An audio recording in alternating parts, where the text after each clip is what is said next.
Selamat pagi Ananda semuanya. Selamat pagi anak-anak ibu yang rajin, anak-anak ibu yang suka belajar, rajin membantu orang tua, suka membantu. Adik-adik semuanya, semoga kita selalu dalam keadaan sehat ya. Dalam keadaan sehat, keadaan baik, dan keadaan semangat, berkeinginan, tidak pernah bosan untuk meraih cita-citanya. Menggapai cita-citanya.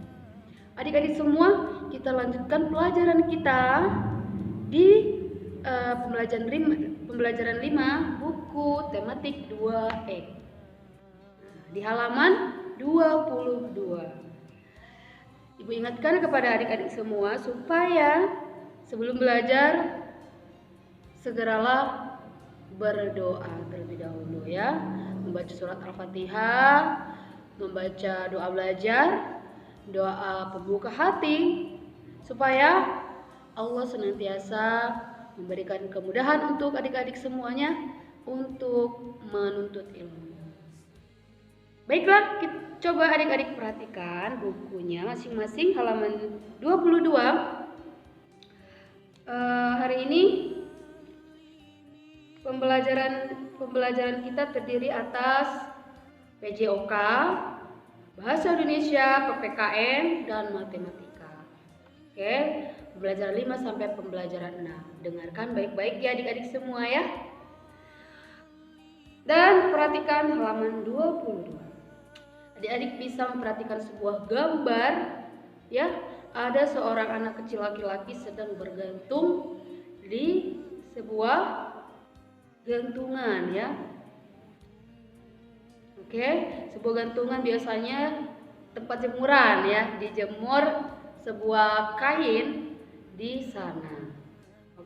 Jadi di sini di pembelajaran PJOK ini tujuan dari adik-adik tersebut menggantungkan diri di atas jemuran adalah apa? Untuk melatih kekuatan otot tangan. Melatih kekuatan otot tangan. Pastinya jika adik-adik masih kecil saat ini harus dibantu oleh orang tua, orang-orang dewasa ya. Dan coba kalian hitung berapa lama kalian bisa bertahan menggantungkan diri. Gerakan bergantung juga dapat menguatkan genggaman tangan. Nah, ini sebuah genggaman. Ototnya sampai ke lengan tangan. Oke, adik-adik, coba praktekkan di rumah ya. Nah, sekarang kita lanjutkan halaman 23. Halaman 23. Baiklah adik-adik semua, kita lanjutkan pelajaran bahasa Indonesia di halaman 23. Adik-adik, kemarin pelajaran sebelumnya sudah mengetahui penjelasan dari ibu, sudah mendengarkan penjelasan dari ibu, yaitu tentang bagaimana membacakan sebuah puisi supaya terdengar lebih indah. Ya, salah satunya memperhatikan artikulasi, intonasi, ekspresi. Kemudian ada tambahan satu lagi, makna kata. Ya, adik-adik. Jadi untuk penjelasan artikulasi, intonasi, dan ekspresi sudah ibu jelaskan di pembelajaran kemarin ya.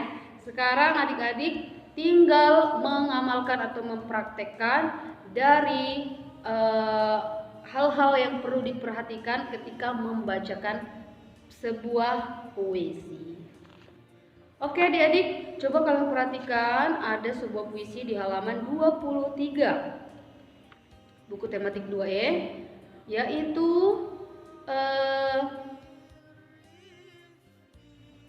yaitu judulnya adalah Alam Indah, karya Regina. Coba dengarkan puisi dari ibu. Tidak ada eh, tidak ada masalah misalkan adik-adik ingin membacakan dengan buku ya ataupun dengan hafalan lebih bagus supaya lebih bisa menghayati misalkan dengan hafalan. Kalau ketika adik-adik membaca saja dengan buku juga bagus, tapi perlu diperhatikan hal-hal yang seperti ibu disebutkan tadi ya. Coba dengarkan puisi dari ibu. Alam Indah, karya Regina. Alam membentang dengan megah, hijaunya sawah bagai permata, putihnya langit bagai mutiara. Semua itu karya indah dari Sang Pencipta. Alamku, semoga engkau selalu terjaga oleh tangan para manusia. Semoga kami selalu bersyukur akan anugerah dari Yang Kuasa. Sekian puisi dari saya. Mohon maaf jika ada kata yang salah. Assalamualaikum warahmatullahi wabarakatuh. Nah, seperti itu ya adik-adik ya. Kurang lebihnya seperti itu. Misalkan adik-adik berbeda dengan ibu, boleh. Boleh, semuanya pasti ada perbedaan. Setelah itu adik-adik coba kita lanjutkan mata pelajarannya, materinya. Nah, di dalam sebuah puisi terdapat sebuah makna kata ya, makna kata hiasan atau kata-kata yang indah. Misalkan itu membentang, kata membentang yang ada di kolom-kolom. Ini di sini ada di kolom-kolomnya. Kemudian di sebelah kanan ada kolom-kolom kosong yang harus diisi. Nah, nomor 1, kata membentang itu apa? Membentang itu adalah terhampar. Oke, seperti pasir di lautan terhampar. Jadi ketika kita membaca puisi tersebut, kita membayangkan alam yang sedang terbentang luas ya, terhampar, terbuka. Oke. Kemudian megah, ada kata megah. Kata megah di baris pertama. Megah itu artinya adalah mengagumkan, seperti adik-adik sedang melihat sebuah hal yang menakjubkan ya. Apa contohnya? Seperti langit, misalkan langitnya berubah. Jadi kalian itu seperti tercengang ya, melihat indahnya ataupun mulianya ataupun menakjubkan, mempesona, mengagumkan ya, kurang lebih mengagumkan. Kemudian ada kata permata di baris kedua. Hijaunya sawah bagai permata. Permata itu apa adik-adik? Seperti batu berwarna ya. Permata ada yang berwarna merah, biru, hijau, berwarna-warni. Dengan pastinya permata itu indah. Kalian adik-adik bisa membayangkan permata itu adalah benda yang sangat indah. Berarti ekspresinya bagaimana? Kita itu terpesona. Kemudian yang keempat, anugerah. Anugerah itu ada pada baris terakhir. Akan anugerah dari Yang Kuasa. Anugerah itu adalah sebuah pemberian dari Allah Subhanahu wa taala. Anugerah seperti alam adalah pemberian dari Allah, seperti sawah, hijaunya sawah, alam membentang luas. Oke? Nah, itu adalah sebuah anugerah yang Allah berikan kepada kita semua untuk kita nikmati di dunia. Dan adik-adik tugasnya untuk menjaganya ya, menjaga yang sudah Allah berikan untuk kita. Kita selalu bersyukur, tidak boleh merusaknya. Oke, paham ya adik-adik semua ya? Kita lanjutkan kembali pelajaran kita di halaman 24 mata pelajaran PPKN. Jadi kesannya sangat singkat ya pelajaran dalam video ini, tetapi adik-adik harus dan diharapkan bisa mengikuti meskipun hanya durasinya sebentar ya. Semoga adik-adik bisa paham dan mampu menguasai dan menerapkan dalam kehidupan sehari-hari. Adik-adik, kita lanjutkan materi kita PPKN halaman 24.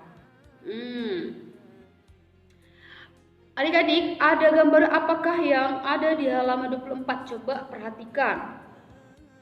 Ada gambar anak laki-laki sedang membersihkan tempat tidur. Membersihkan tempat tidurnya ya.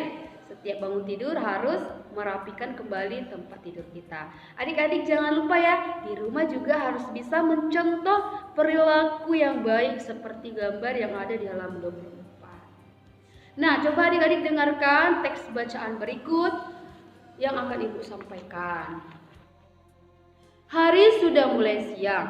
Ayah dan Made bersantai di ruang keluarga. Ibu melihat kamar Made berantakan. Made lupa belum merapikan tempat tidurnya. Ibu menasihati Made untuk merapikan tempat tidurnya. Made menurut nasihat ibu, Made langsung merapikan tempat tidurnya. Salah, maaf. Made menuruti nasihat ibu. Made langsung merapikan tempat tidurnya.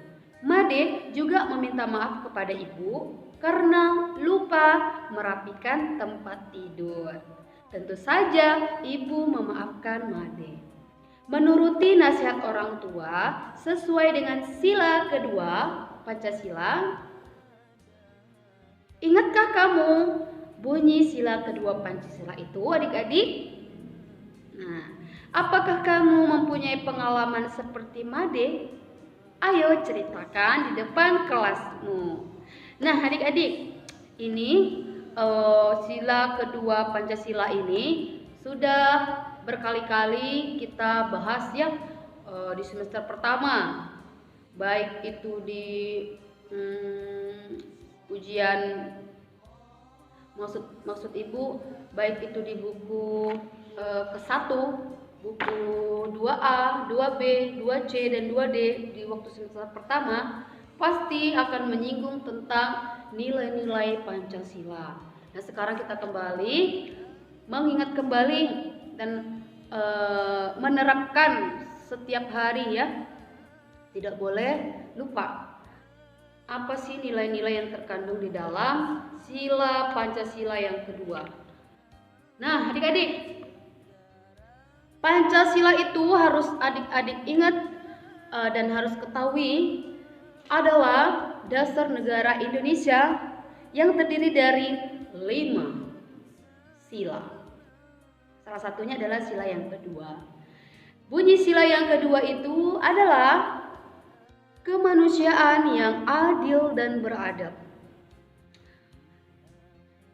Nah, adik-adik, kita bisa terapkan nilai Pancasila yang kedua itu dengan hal-hal yang sederhana, yaitu saling menghargai, saling menghormati dan saling mencintai ya, saling membantu. Kemudian apalagi contoh-contoh yang lain yang bisa kita contoh atau kita tiru seperti Made. Nah, mengerjakan kewajiban di rumah ya, karena mungkin untuk menjaga saling menghormati nasihat dari ibu ya. Menuruti nasihat dari ibu adalah salah satu contoh dari sila kedua. Ya adik-adik, apalagi menghormati dan mencintai satu sama lain. Mencintai orang tua dengan salah satunya menuruti perintah dari orang tua. Menyayangi berteman. Tidak membeda-bedakan berteman ya, karena di lingkungan kita banyak sekali suku, bahasa, ras, agama yang berbeda dengan kita. Maka dari itu kita harus saling menghargai, tidak boleh saling mencaci ya. Tidak boleh merasa diri kita itu lebih baik dari mereka, atau kita lebih baik dari suku mereka. Tidak boleh saling menghakimi.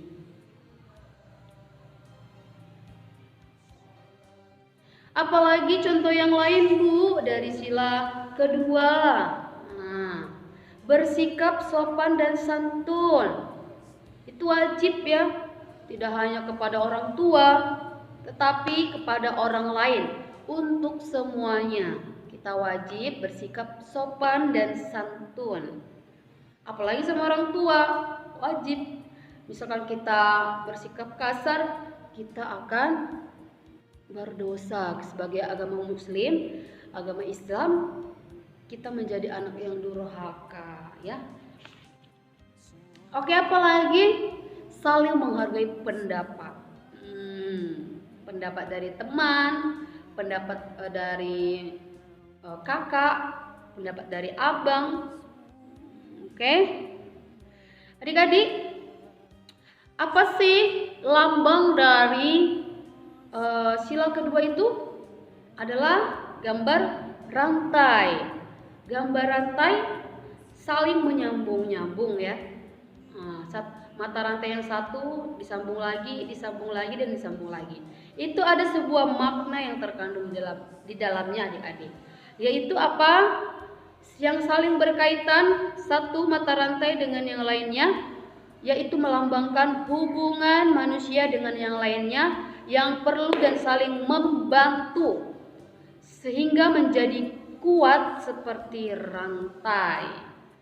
Si Made, contohnya Made membantu orang tua membersihkan tempat tidur sehingga ibu tidak lagi mengerjakan pekerjaan yang kedua kali. Nah, seperti itu ya, saling membantu di dalam keluarga. Apalagi tidak menyakiti dan menfitnah teman ya. Sering sekali terjadi di luar atau bersama teman-temannya karena dia tidak suka, tidak menyukai, dan dia memfitnah temannya sendiri supaya dibenci dan dijauhi teman-teman yang lain. Tidak boleh ya seperti itu ya. Itu perbuatan yang tidak baik, perbuatan yang buruk.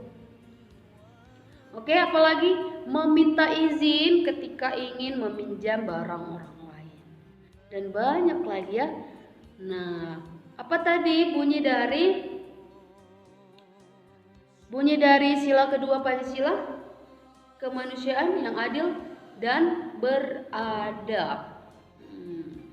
Oke, paham ya adik-adik semua ya? Insyaallah paham. Jangan lupa diterapkan di setiap harinya. Adik-adik semua, bagaimana? Mungkin adik-adik ada yang ngantuk, ada yang lapar, atau ada yang ingin segera bermain. Tunggu dulu ya. Kita selesaikan belajarnya dulu. Kemudian setelah itu adik-adik boleh istirahat ataupun bermain. Hanya sebentar kok ya. Bermain di luar bisa tahan sampai berjam-jam, 3 jam. Masa belajar hanya mungkin setengah jam saja, tidak sabar ya, harus sabar. Oke, kita lanjutkan pelajarannya di halaman 26, pembelajaran 6. Adik-adik, perhatikanlah gambar yang ada di buku kalian. Ada 2 gambar. Yang pertama adalah seorang anak-anak sedang bermain bersama. Ternyata anak-anak tersebut adalah anggota keluarga yang ada di rumah itu. Kemudian gambar kedua yaitu bergotong royong ya. Terlihat dari gambarnya ada yang sedang menyapu, mengumpulkan sampah, memotong rumput, merapikan taman, menyapu halaman. Banyak sekali pekerjaannya ya, banyak sekali kegiatannya. Masing-masing mempunyai tugas masing-masing. Nah, artinya adalah mereka bekerja sama membersihkan halaman rumah. Dari bekerja sama, saling menjaga dan menyayangi antar anggota keluarga merupakan adalah contoh perilaku sesuai dengan sila ketiga Pancasila. Yang tadi adalah sila kedua, sekarang sila ketiga Pancasila. Apa sih bunyi dari sila ketiga Pancasila itu? Siapa yang tahu? Ya, bunyi sila ketiga Pancasila itu adalah Persatuan Indonesia. Adik-adik, apa saja yang bisa kita jadikan contoh dari sila ketiga Pancasila tersebut? Banyak sekali. Seperti contoh yang ada di gambar, salah satunya seperti itu ya adik-adik. Nanti Ibu berikan contoh yang lain. Nah, adik-adik, apa gambar atau lambang dari sila ketiga Pancasila? Yaitu pohon beringin. Adik-adik perlu mengulang kembali dan mengingat-ingat kembali hafalan tentang bunyi sila Pancasila. Oke? Yaitu arti dari persatuan Indonesia dengan gambar pohon beringin itu adalah diartikan sebagai tempat berteduh dan berlindung. Nah, sebuah pohon beringin di Indonesia yang memiliki akar tunjang. Nah, akar tunjang yang sangat panjang tumbuh sangat dalam ke dalam tanah. Sehingga apa? Sehingga menjadi kuat. Nah, sehingga pohonnya menjadi kuat. Sama seperti contoh-contoh yang sudah Ibu sebutkan tadi. Kita kuat karena kita bersatu. Seperti gambar yang kedua, mereka bersatu membersihkan tanaman, halaman rumah, bekerja sama antar keluarga sehingga cepat selesai salah satunya. Nah, adik-adik perlu dicontoh ya. Kita ajak kakak kita, "Kak, yuk kita bersihkan rumah. Yuk kita bersihkan kamar mandi bersama biar cepat selesai."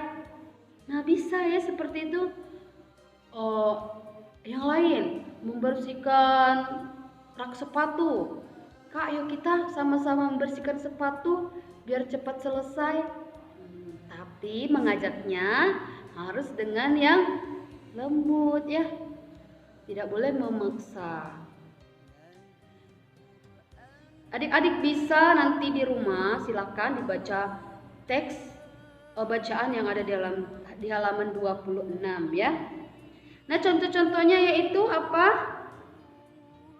Bergotong royong, ikut menjaga keamanan lingkungan, bergaul dengan teman tanpa membeda-bedakan suku, agama, bahasa, kota misalkan.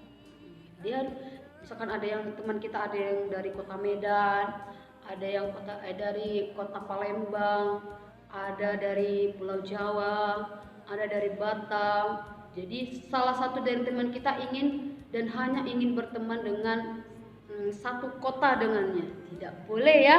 Itu namanya tidak mencontohkan nilai-nilai dari sila ketiga Pancasila tersebut. Oke, sementara adik-adik semua, sebagai bangsa Indonesia yang baik, masyarakat yang baik, kita perlu menerapkan nilai-nilai dari sila Pancasila tersebut ya di lingkungan kita masing-masing. Supaya tujuannya itu dan manfaatnya itu adalah menjaga kerukunan antar sesama. Perdamaian, mendapatkan perdamaian, mendapatkan ketenangan, kebahagiaan, kesejahteraan, kemakmuran. Nah, itu tujuan dari semua kita kenapa menerapkan nilai-nilai Pancasila. Adik-adik, sedikit lagi materi kita ya. Di halaman 27 dan halaman 28. Adik-adik perlu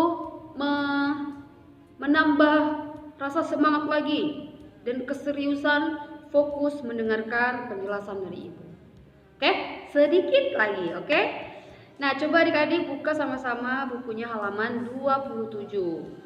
Nah, kita kembali ke pelajaran bahasa Indonesia.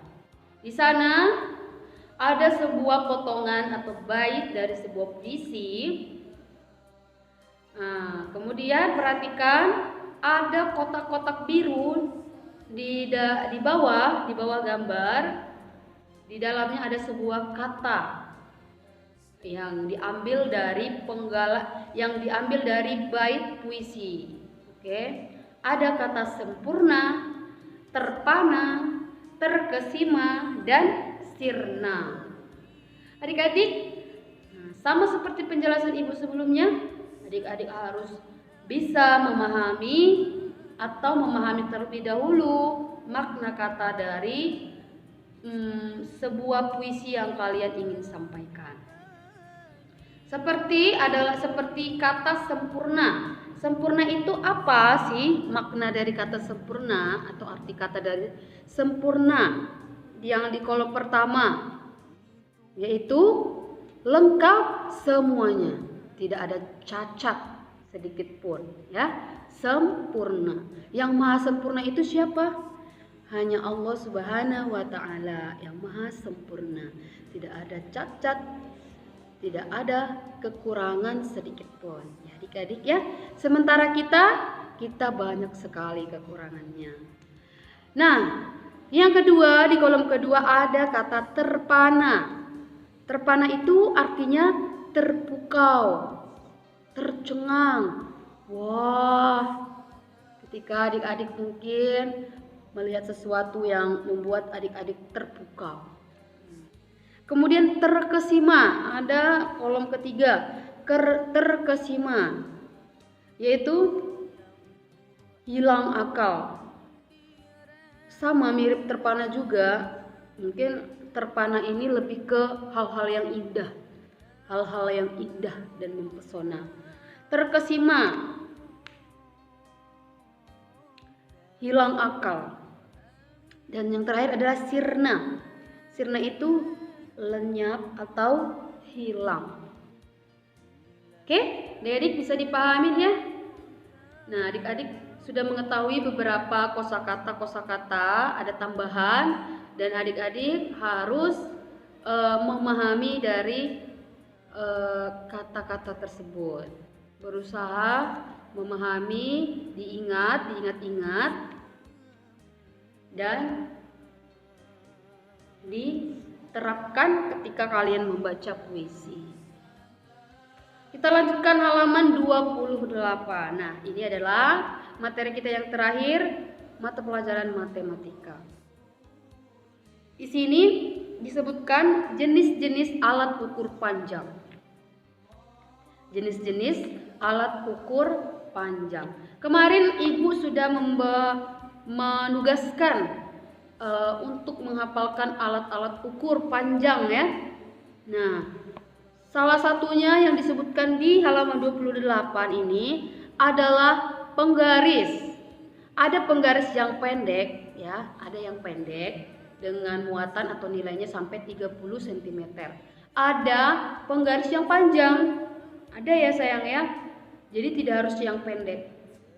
Ada mister yang panjang sampai 1 meter ada. Ada juga di sini meteran. Meteran itu terbagi 3 ya. Ada meteran kain, meteran roll kecil, dan meteran roll besar. Dan yang kemarin yang Ibu tambahkan ada jangka sorong dan meter skrup. Oke. Mikrometer sekrup maksud Ibu.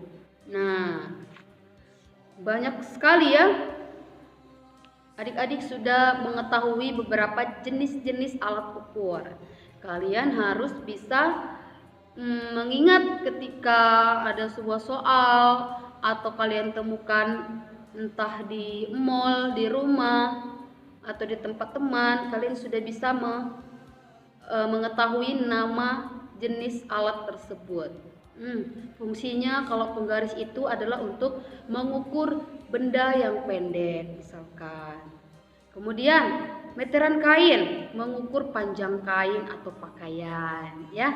Kemudian meteran rol kecil mengukur panjang kayu, pintu dan jendela. Dan meteran rol besar untuk mengukur panjang tanah atau lapangan. Ya adik-adik ya. Semoga adik-adik bisa mendengarkan dan menyimak dengan baik penjelasan dari Ibu sehingga adik-adik bertambah ilmu pengetahuannya. Oke. Nah, silakan adik-adik membaca kembali bukunya di rumah sesuai dengan penjelasan dari Ibu. Pahami ya? Oke, mungkin sekian saja materi yang Ibu sampaikan siang ini. Ibu tutup saja. Selamat belajar di rumah. Kita jumpa besok lagi ya. Sekian dan terima kasih Ibu ucapkan. Assalamualaikum warahmatullahi wabarakatuh. Dadah semuanya. Dadah adik-adik.